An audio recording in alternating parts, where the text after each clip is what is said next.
Fellow Nigerians, it has become necessary for me to address you, having heard from many concerned Nigerians and having concluded a meeting with all the security chiefs.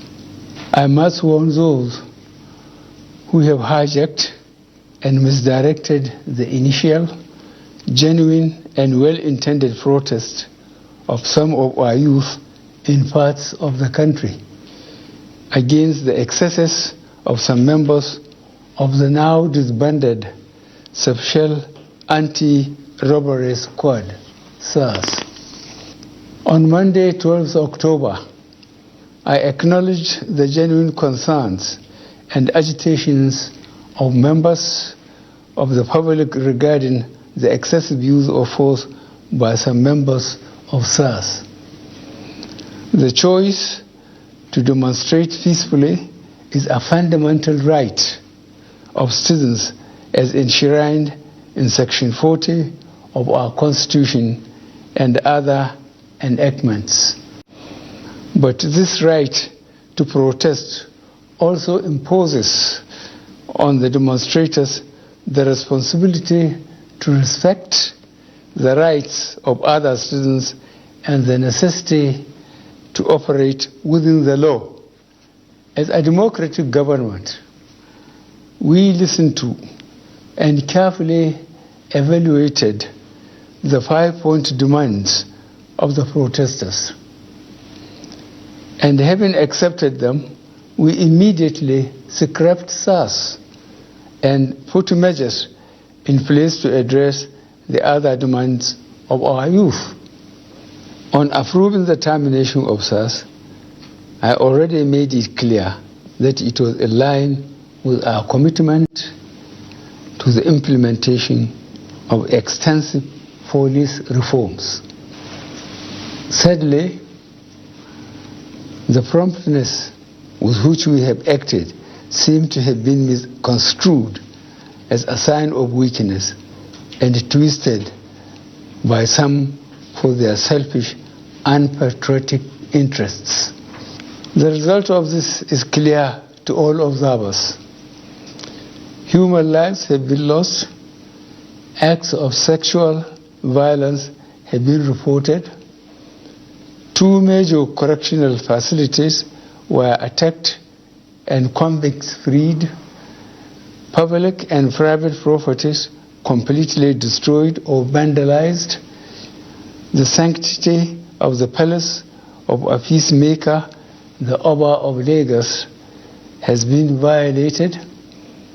So-called protesters have invaded an international airport and in the process disrupted the travel plans of fellow Nigerians and our visitors. All this executed in the name of the End SARS protests. I am indeed deeply pained that innocent lives have been lost. These tragedies are uncalled for and unnecessary. Certainly, there is no way whatsoever to connect these bad acts to legitimate expression of grievance of the youth of our country.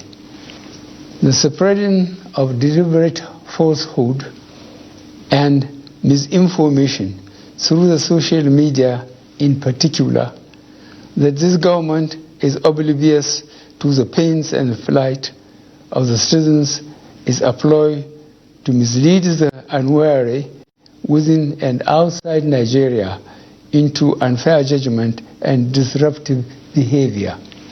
On the contrary, both our deeds and words have shown how committed this administration has been to the well-being and welfare of citizens, even with the steadily dwindling revenues and the added responsibilities and restrictions due to the coronavirus pandemic.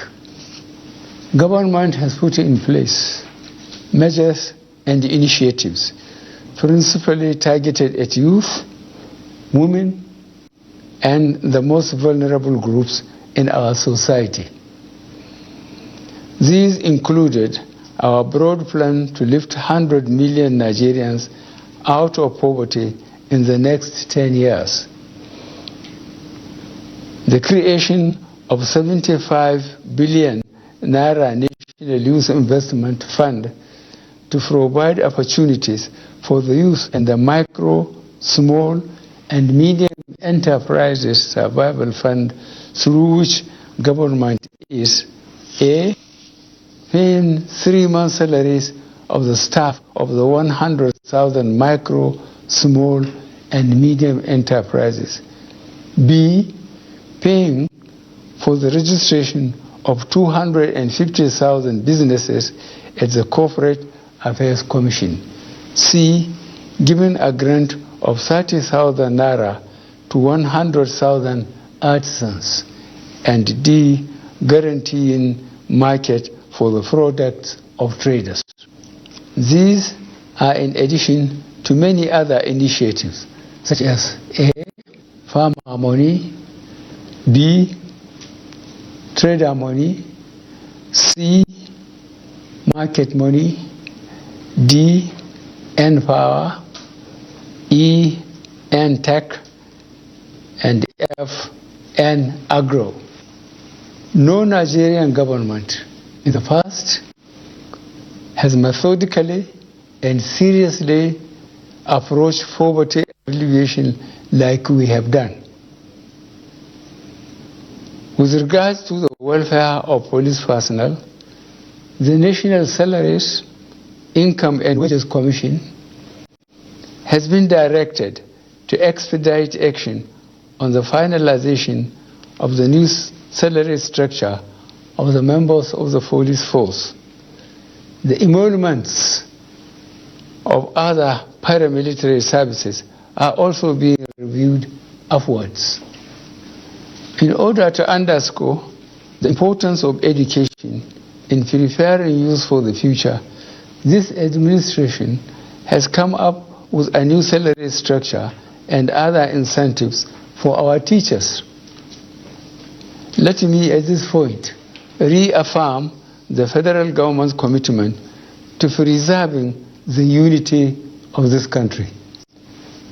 We will continue to improve good governance and our democratic process, including through sustained engagement.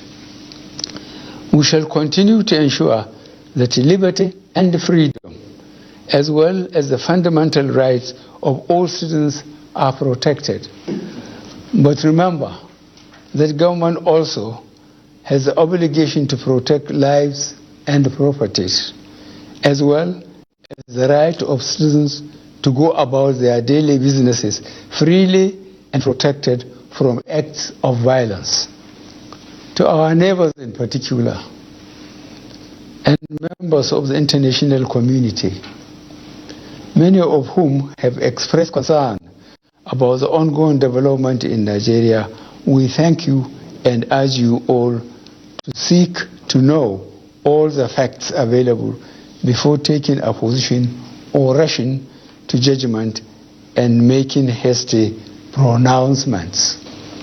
In the circumstances, I would like to appeal to protesters to note and take advantage of the various well thought out initiatives of this administration designed to make their lives better and more meaningful, and resist the temptation of being used by some subversive elements to cause chaos with the aim of truncating our nascent democracy. For you to do otherwise will amount to undermining national security and the law and order situation. Under no circumstances will this be tolerated. I therefore call on our youth to discontinue the street protests and constructively engage government in finding solutions. Your voice has been heard loud and clear, and we are responding.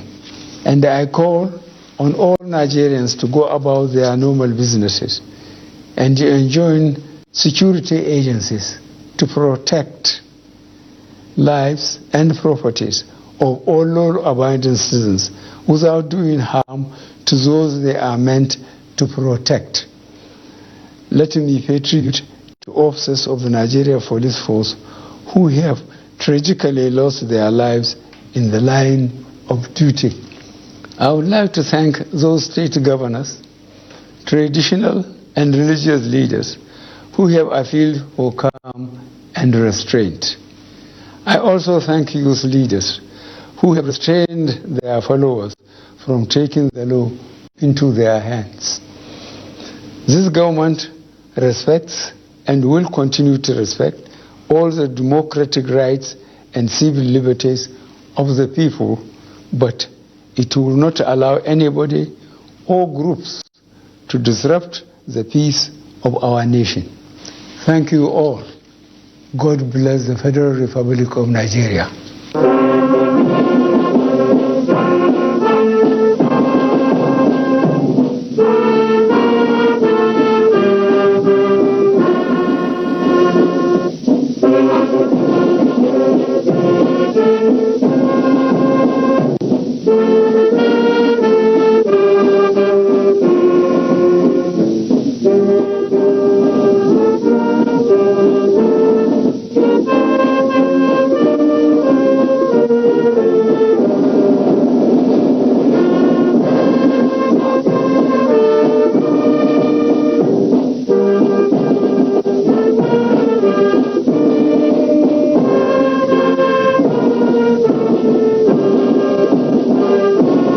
You can follow us